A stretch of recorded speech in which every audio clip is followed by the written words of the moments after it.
The opinions expressed on Plastic Fantastic are intended for educational and informational purposes only and are not meant as a diagnosis, treatment, or substitute for professional medical advice. The mention of any product, treatment, or procedure on the show does not constitute an endorsement or recommendation and is purely for the information and education of the public. Welcome to Plastic Fantastic, a weekly show dedicated to the latest in plastic surgery, aesthetics, beauty, and wellness. Now, here are your hosts, board-certified surgeons Dr. Robert Silich and Dr. Olivia Hutchinson. Good afternoon. Good evening. Good morning. And good morrow. Good lady, Dr. Olivia Hutchinson. Kind sir, Dr. Robert Silich. Welcome to the Plastic Pleasure Dome. Welcome to Plastic Fantastic. That's a good Great one. Song, right? Oh my goodness. Yes. Frankie Goes to Hollywood. What happened to those cats? Welcome to the Pleasure Dome. On our way home. You probably know what happened. I do know what happened. Holly Johnson, the lead singer. You only ask questions so that you can answer Not them. true. It just dawned on me because they got a new lead singer, which is kind of funny because the lead singer was the whole thing. Refuses to be with the band again, and they did an audition. And like some theater kid who's terrific won the role of lead singer of the new Frankie Goes to Hollywood. But anyway. Oh, wait, so they're still called Frankie Goes to Hollywood? Yeah. So who owns the name or the title or the designation? That's a good question, and that is a problem sometimes because I remember with Creedence Clearwater Revival, they sued each other. And they got into Creedence Clearwater like Revisited or something. I know, it's really tacky. Revised. Right, exactly. Seriously, it might have even been like Revision or something. It was weird. Well, speaking of suing each other, we have some interesting things in front of the Supreme Court. The whole admissions case. The college one? Yes, that is oral arguments happened last week. What's going on? How did it make its way to the Supreme Court? Because they keep going up the ranks. So finding out who knew what and when? No, not that. About using race for admission. It's the Asian Students Association that's suing Harvard, UNC. All right, what are they saying? Let's weigh in. If they say, well, I'll tell you what the argument is. I'm actually going to try to see if I can get a recording of the arguments in front of the Supreme Court. That'd be riveting. By the way, can you imagine if you were a lawyer and this was like the culmination of your legal career to actually have to go and then they ask you questions and I stuff? think it usually is for most lawyers. I know, but it's the wonderful. stress. Come on. Okay, You think it's more stressful than having blood shooting in your face while you're doing an operation and somebody's yelling at you? Happens. Hurry up, we're losing him, doctor. Yeah, Come on. Okay. Well, wow, they got to put a tie on and go argue with somebody. That just sounds like Grey's Anatomy. Come on. Especially when they do heart transplants Let's in the be emergency serious room. here. Remember that with George Clooney? They would... Clooney could do everything, by the way. All I'm saying is when he was on ER, that guy could do anything. Well, he looked good and his hair was always immaculate. Perfect. Clooney could do anything. He had the stethoscope going. He had the whole thing. My goodness. If only that were reality. Right. Can we just pretend it's reality? Get me George Clooney. That was the good thing about Halloween. You can pretend you're anything or anyone. You know, that whole weekend before Halloween is... works for me. All these parties and people would go as... Fantasyland. I don't know. I got a thing Remember about that adults movie? in costume. Fantasy Island? Do you remember that? Of course. The plane, With the plane. little guy? Hervé Villechaize was the little guy. May he rest in peace. Oh, no. Oh, I didn't realize he was Yeah, fast. he And sleeps with the minnows. Who was the Boss. They called him Boss, right? Ricardo Montalban. Ricardo in the white suit, and they would see the plane. Fantastic. The original Khan from Fantasy Wrath of Khan, Island. by the way, in Star Trek. Yes, that's right. And he was built. He had like... shredded, man. Oh, my It's goodness. Ricardo Montalban. He's pretty cool. Rich Amazing. Corinthian leather. Come on. We've really gone down the rabbit hole. We've barely even begun. People Let's are like, keep what are going. we? If we keep going, we'll come out the other side. Come on. Well, did you see that there was some black hole that spat out some planet, like has never happened, and had to like all the scientists didn't want to kill it? It's like when a whale eats something and but spits it back. basically brought into question all of these theories that once you're in the black hole, you know, nothing ever leaves it, including light. Well, this little planet got ejected. Sent back out? It must have been a real irritant. Oh, man. And the black hole was no more of you. Out you go. Where'd it go, the poor planet? Back into the universe somewhere. Space is relatively broad. We are just a small particle in a galaxy far, far beyond. So, as Moby said, we are all made of stars. Moby-Wan Kenobi? Yeah, exactly. Where what were are we talking about? I know. I'm just looking at you like, wait a minute. Get me back on We were track. talking about Help me, Obi-Wan Kenobi. You're my only hope. You are my only hope. We were talking about the arguments before the Supreme Court. Yeah, I don't know why you brought that up, but go ahead. Things that are relevant. We're always starting with current events. And so claim is that if you major selections for admission to these highly elitist or selective schools based solely on grades, that incoming class would look very different. And so the the Asian Students Association or whoever's representing them is saying that Harvard, one of the universities being sued, selectively discriminates against Asians because they take race into account rather than just looking at their grades or various other criteria. So Harvard is saying that that's to their disadvantage. To their disadvantage, because otherwise, I guess you would have a class like in California where they don't look at race, where it's predominantly Asian because they go more on or exclusively based on grades. Do these institutions have the right to use race as part of the criteria for admissions in determining how they get a well-rounded class? So that is one of the things. Election Day today, November 8th. Did you vote? I did, actually. You voted a long time ago. I didn't vote today, but I voted early, last week maybe. Before today. So if it didn't happen today, it happened before. I think that, we are the bastion of democracy, and yet we don't have You think? Yeah, we are. I agree with that. Remember it. I always get my kids to vote, too. Even when they were not able to vote, they would come with me and pull the lever. Remember, we had those levers? That goes back a while. You clicked all those little tiny and then you pull switches, the lever and then over. you crank the lever. Yeah. And it never worked.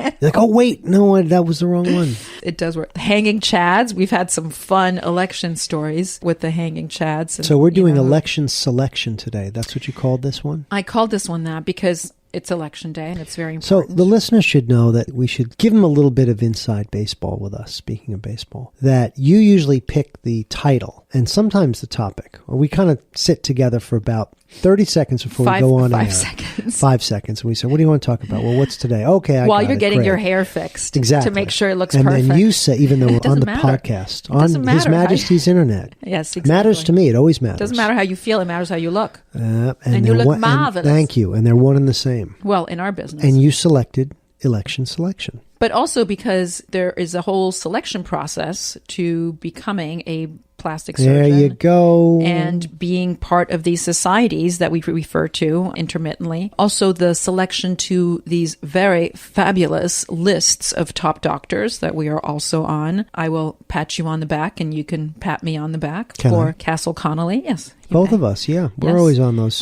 Top doctors, and there are other lists which you pay for, which are not legit. Which we do not pay for. I shouldn't say they're not legit. They're legit, but they're not the same, because it's one thing to be selected by your peers and based on your experience and based on having established yourself, the whole concept of reputation. You and I can amongst honestly say peers. we have never paid for... Have never paid to be listed on any anything list. Or to be included in Maybe the anything phone like book. that. We pay for the phone book. It pays to be listed. Remember they used to say that? The Yellow Pages? Yeah, I don't know if they have that anymore. I'm just I kidding. never paid for But yeah, we Yellow never Page paid ad. for anything. I think the Yellow Pages you had to be. The White Pages you didn't. There was some... Right. I guess you could have an ad. That's we still why. have the... And we don't have ads. We don't pay for advertising. We Yeah. don't pay for press. We don't pay for anything. Here's a question for you. When did they remove all of the phone books, the Yellow Pages and the White Pages, from the phone booths? Because the phone booths are still around. I don't think they've removed all Are of they? them. But aren't they taking them down? They are, systematically. And what are they putting in their place? I thought they Those were going Linksys things? Yes, You know, I those, thought they were going to try and do those internet kiosks, which I was going to make a bad joke, but I shouldn't. It's not even a joke. I was just going to say, kiosks. well, all those undesirables in New York City are plugged in deplorables? watching Were you porn. going to use the word deplorable? Well, no, I was going to use some, whatever, it doesn't matter. They're But plugged anyway, in. there was a big controversy because apparently people were using those internet kiosks Really? for porn. In Manhattan? And they had to adjust it for certain websites now that you can't access, Parental controls?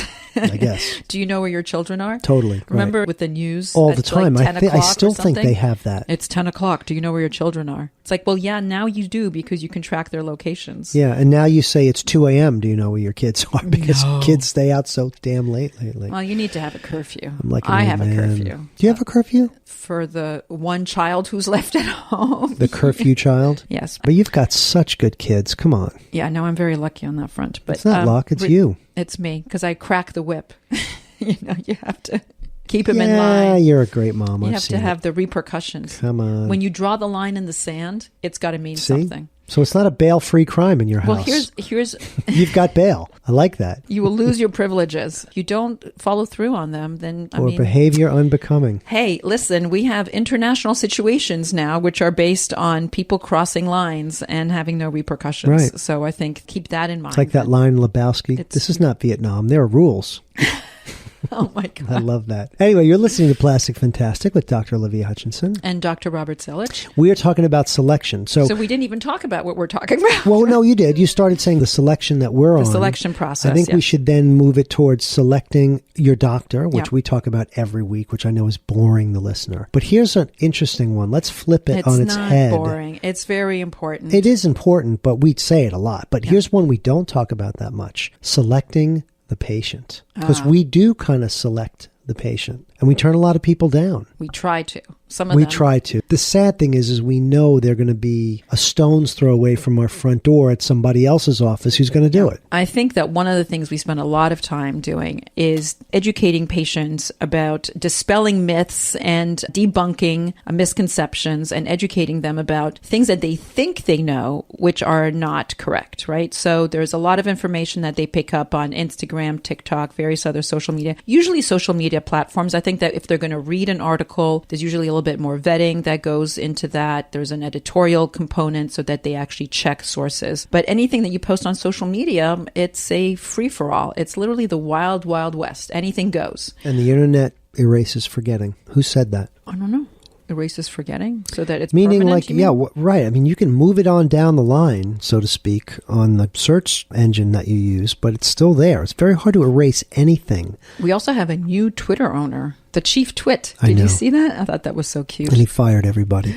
Well, he fired a lot of people. And it's just starting. Really? So we'll see which direction that takes. But yeah, patients will come in and they will say, I need this and I need to have a canthapex, or they'll have heard something, or I'll need Right. a short scar or a deep plane facelift. Yours and my favorite thing. Personal I saw favorite. it. This is what I need. And then you have to go through all the different reasons why that is not what they need, or why it would not benefit them, or why it's actually contraindicated if it's liposuction, for example, because there are certain patients who are too old or who have bad skin quality, or implants, right? They want something too big or too small, or they need a lift when they actually think they need an aug, or vice versa. They need It's an kind of- augmentation rather than a lift. It's kind of interesting because you and I, we talk a lot about how we don't really like the other end of the spectrum, which is the non-specific chief complaint, which is, I don't know, doctor, what would you do to me? But then again, when people get too specific, usually from too much self-research or Googling or whatever it is, when they come in and they say, you know, I need a fat-sparing transconjunctival blepharoplasty with an Arcus release, you're like, do you really now? Yeah. And this is the suture you're going to be right. using. And right? they start getting, like you talk about the rabbit hole a lot, they start getting down this road, particularly with deep plane facelifts, when you said, well, doctor, do you do the deep plane? And then you try and explain it in layman's terms, and then they go, well, what do you do with the and then you realize you're lecturing people on stuff that our chief residents are just starting to appreciate and understand, And you know, it's in so the much operating more room. So complicated. it's difficult Yeah, to it's do. not just saying, yes, I do the X, Y, and Z procedure, because there's so many other things that go into that. So we do take a lot of time trying to explain to patients who come in with misconceptions and then educate them. And so I think that goes into the patient selection process. And also obviously selecting the right candidates, because as you said, sometimes they'll come in with very general ideas, or they haven't really thought through it, or they're just in a fact-finding mission. It's a reconnaissance mission of sorts. And then that also takes a lot of time, because you have to go through all the various alternatives, pros and cons and benefits. And of course, in some cases, they really don't need anything at all. And then you just encourage them to just wait, because Right. everything is fine, or Go get your noses hair or done. whatever, right? Fix your teeth, your Right. favorite, Totally. the hair. Get contact lenses. Do whatever you have to do. So believe it or not, we haven't talked that much about selection, but we do need to take a quick break. We're going Really? to be right back. You're listening to Plastic Fantastic What if I refuse to go? with Dr. Robert Silich. Dr. Olivia Hutchinson. We're going to cut your mic, as they say, right? Okay. I got a hot mic right now. Unplug you. We're going to be right back after this short break. This is Plastic Fantastic with Dr. Robert Silich and Dr. Olivia Hutchinson. Your voice, your vote. In our democracy, they matter and make our community and our country stronger. So make yours count. Get registered, learn the issues, know the candidates, and vote on or before November 8th. Visit vote411.org for registration and election information. Today, more than 6 million Americans are living with Alzheimer's, and more than 11 million family members and friends serve as their caregivers. While researchers are working tirelessly to end Alzheimer's and all other dementia, the number of people living with Alzheimer's is expected to more than double by 2050. The toll of the disease is monumental, and its devastation affects family, friends, and especially caregivers. No one should face Alzheimer's and dementia by themselves. If you or someone you know is struggling to provide care to a loved one, please share this message. You are not alone. Free help and resources are available 24/7. To talk with an expert and obtain disease-related information, care and support services, call 800-272-3900 or visit the Alzheimer's Association website at alz.org. You are not alone. This is Plastic Fantastic with Dr. Robert Silich and Dr. Olivia Hutchinson.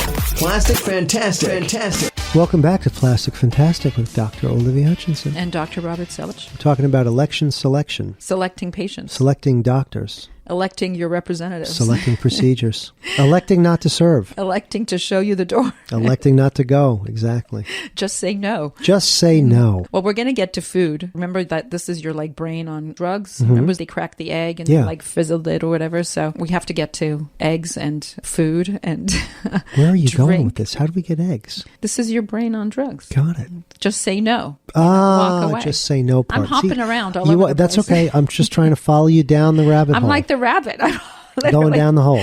hopping around. I'm with you. And we always say, keep going, you'll get out the other side. So 2 things for patients when they're looking for a board-certified plastic surgeon is 1, find out what board they're certified by, American Board of Plastic Surgery, and there are some very specific criteria in Not terms cosmetic surgery, not facial, Just this or that, plastic just surgery. plastic surgery. The other thing is the society membership that doctors are part of. So the 2 national societies are the American Society of Plastic Surgeons, which is ASPS, and then the aesthetic one, which is specifically for surgeons who are board certified and who specialize in aesthetic plastic surgery, and that is ASAPS, so there's an extra A in there, which is the American Society for Aesthetic Plastic Surgery. Can I say something quickly? You can say whatever you like. You know, I don't want to sound like, particularly me, that I'm like such a killjoy about this facial plastics thing. And I know you feel the same way. I'm not saying that these guys and women are terrible. No. Our point about being board certified in plastic surgery is that there's a consistency there that we can speak to that we know, which is a system of training. Problem with some of these other boards, and I think facial plastic surgery is one of them, is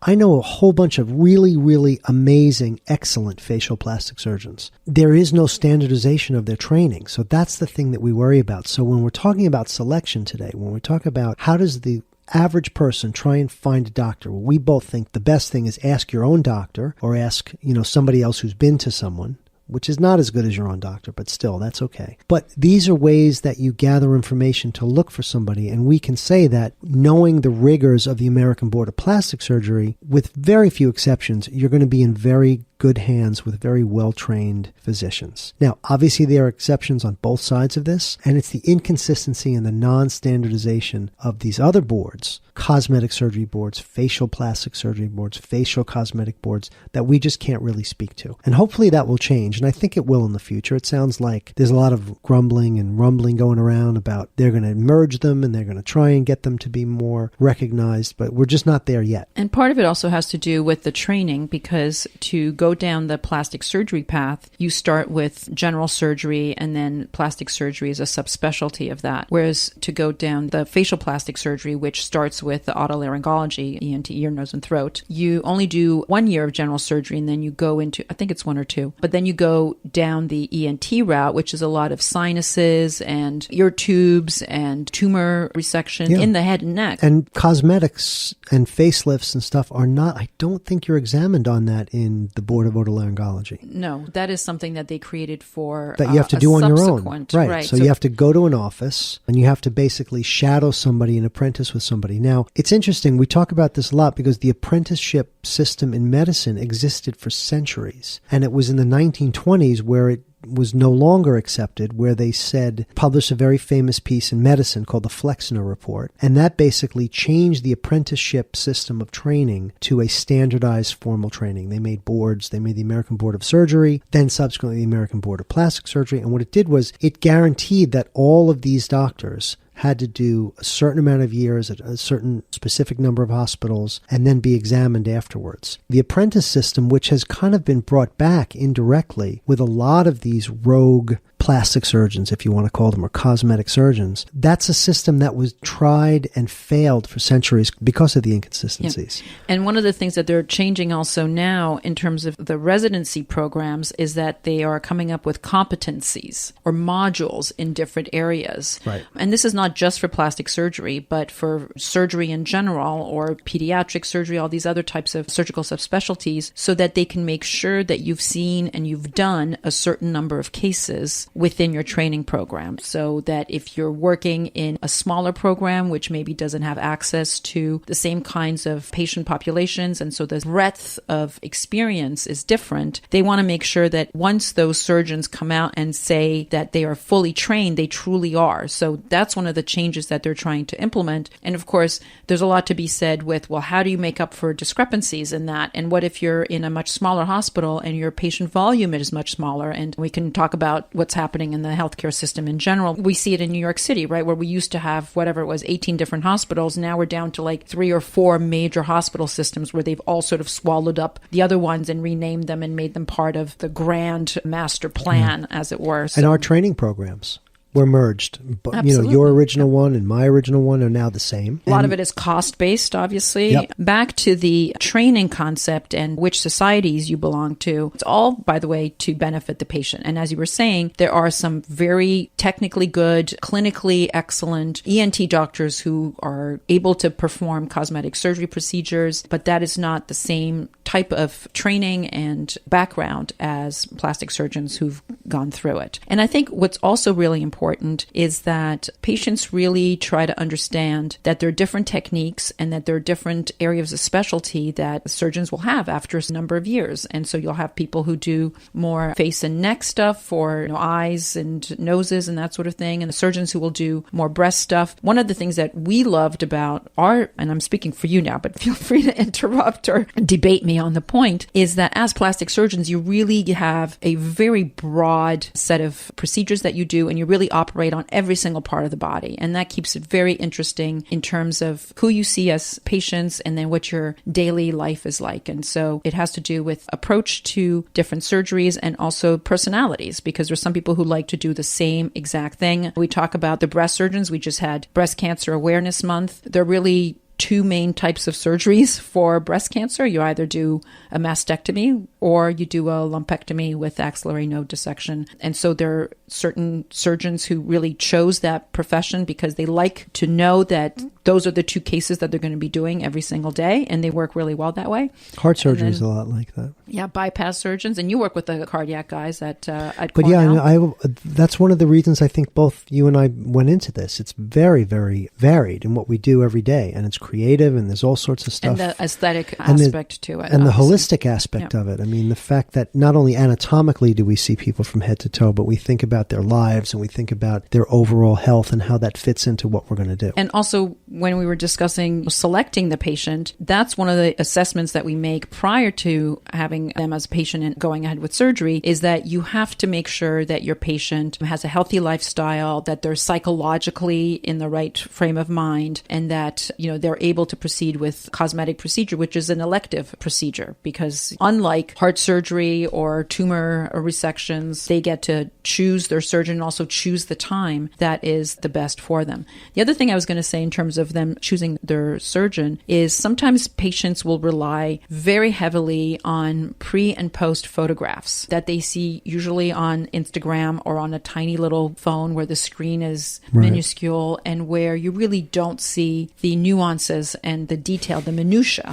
The nuances like Photoshop. Makeup so let's go through this. We've done this before, but we should do it again. So here are the things you got to look out for. Beware of the surgeon, although they may be good. It's a bad move to do this. You put makeup on the post-op patient, but not on the pre-op patient. You change the hair color on the post-op, but not the pre-op. Here's another big favorite They look happy? of mine. Yeah, the smile. I was just going to say that. Yeah, the smile of the post-op and the scowl. And they also have them dressed up in the second one. You're in this hospital gown in the first one. It's like really, I find that so insulting whenever I see that. And not just a doctor, but just as like a visual person or somebody who looks at beauty or looks at patients. You're like, really? Are you really trying to pull this off? It's not even subtle. It's not. It's like, who are you that dumb. So you have to use a little bit of a seasoned eye to look at these things. By the way, you may be annoyed that we're saying this because once we say this, I guarantee you it's going to spoil a lot of the gawking at the pre and the post-op, which everybody loves to do, right? I mean, we do it all the time. You picked out that beauty that one time that was about that little strand of hair that didn't move. I think that was for a non-invasive procedure. Whatever. And It was like spectacular. Yeah. It was clearly photoshopped. Yeah, which is just so disheartening. I mean, you just wonder, like, what are the depths we have sunk to at this point where this is what we're reverting to and resorting to is just photoshopping things to try to prove a point. And I also think that it's really bad in general because then it does call into question all of the other pre and post photos that may be legitimate where you actually do have a really good result because patients are going to be like, well, is this one Photoshop? You know, is this too good to be true? But the other thing I was going to say about photos in general, there are a lot of results that happen, and this is one of the reasons that we don't use those imaging computer programs. There are things that you can do with Photoshop and with computer imaging that do not take into account the structural qualities and the texture of the skin, the rigidity of the cartilage, you know, how thick we talk about this, you know, for noses all the time, right? You can do the exact same procedure, surgical procedure on the cartilage in a nose, which has a very thin skin coverage, and then you do the exact same thing in a patient who has much thicker skin, and the result will be completely different because you put that skin down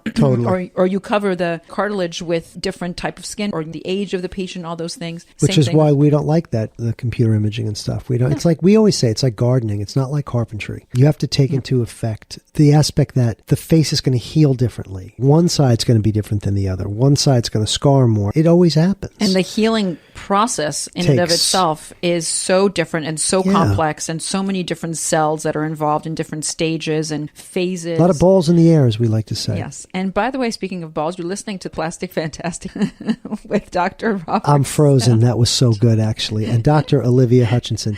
Touche, doctor. Outstandingly done. If you'd like to send us an email. Speaking of balls, send it to Plastic Fantastic Show at gmail.com.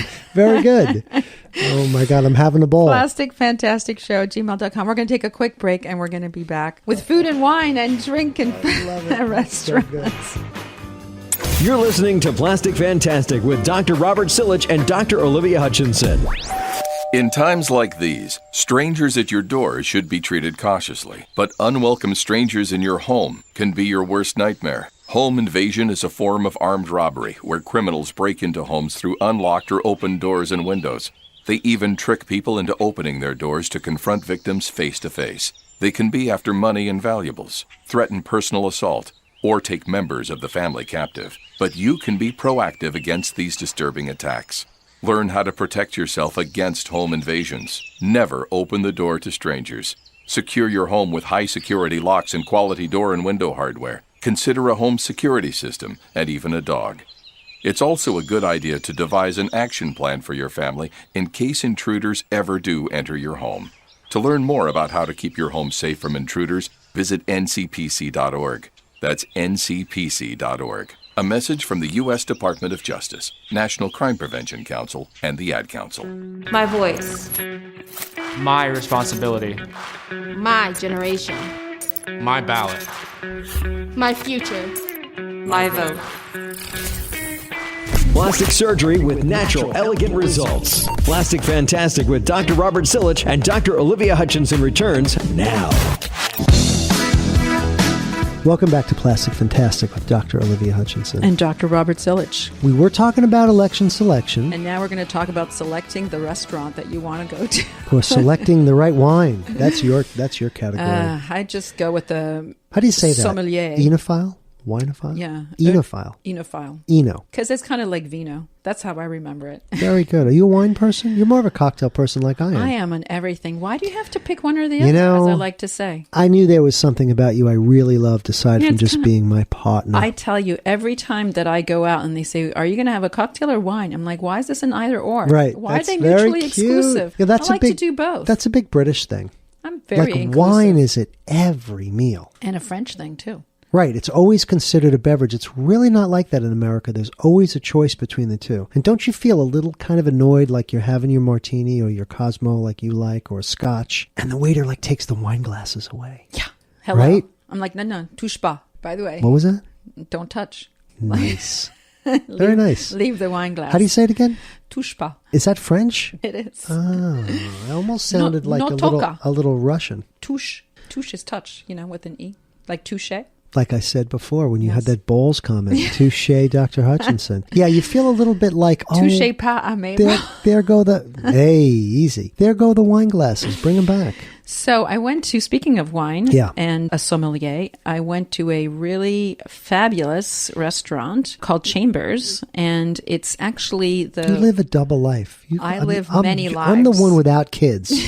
And I'm home every night slaving over the stove. So I have to shout out to my French friend, Francois, who told me about this. I had gone to Chambers.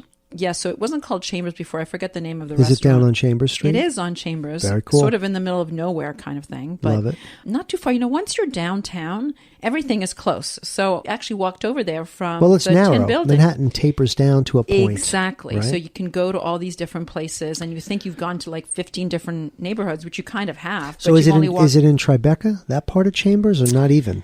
It is in Tribeca, yes. And I'm trying to think which street it's... Because Chambers, as it goes east, it's just the west municipal of part buildings, of New York, which is really dull. It's not really a neighborhood. It's sort of like in the middle of nowhere. But a south side of the street, I forget exactly the address, but Pascaline is her name. Pelletier, I think, is her last name. Subtitles, please, Michael. Pascaline is her first name, so that's just a name. Great name. There are no subtitles. Like the female version of Pascal? Yes. And she... Pascal's a great name, by the way. And she's a sommelier. She won like the best sommelier a couple of years back. Oh, she had worked at Rouge Tomate. I've been the Rouge Tomate. Which is no longer, but she was there. Rouge Tomate is in the old space where the Copacabana, by the way, used to be. Well, it's not there anymore. Now it's something else. No, it's Avra. Avra, exactly. So anyway, but my point is, and the reason this was very special is because she can talk about wines for an hour. I mean, she can tell you why this one. That's really cool. And the soil and the differences in the grapes and all Roughly, how old is Pascaline? I mean, she looks like she's 35. I'm sure she's a little bit older than that, but she's young. Good for her. And the food revolves around the wines as well. So a little bit of a different experience, unless you want. There's another guy who has a wine bar right next to Le Bernardin. Oh, yes, that guy. Somm, S-O-M-M, yes, is the place. Yeah, but I think that's his name. Yeah, but that might even be his Alain name. Or something. Yeah, I thought he was German.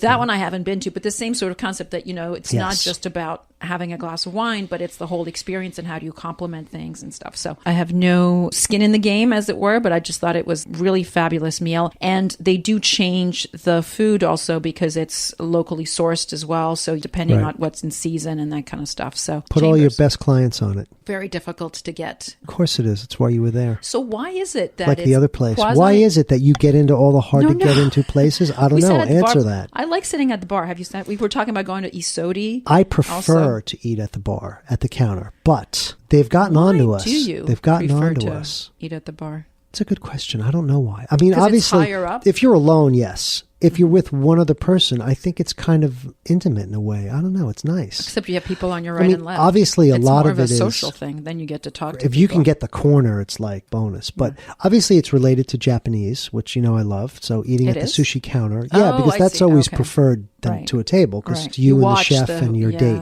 right? Yeah. I don't know why. Maybe it's because it's just seems a little bit more casual, but yet the same kind of experience. But anyway, what I was going to say is they're kind of onto us now because a lot of places will not let you go to the bar or even do that unless you have either a reservation inside or a reservation at the bar. But yeah, I do like doing that. You should do it. And a lot You're always with a big group, though. Yeah, the bigger the better. I like to have my little posse, my gaggle of geese. That's pretty good, man. I'm always compelled to pick up the check. Like if I was at the Last Supper, I'd be like, no, I got it. Jesus. Totally.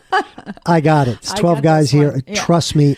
I got this. So which one would you be? Would you be the one especially leaning the over? Night and the day you're going to have tomorrow? Please let me pay for the meal. So I think that like the smaller the group, the better for me. So that you don't have to worry about that. Yeah.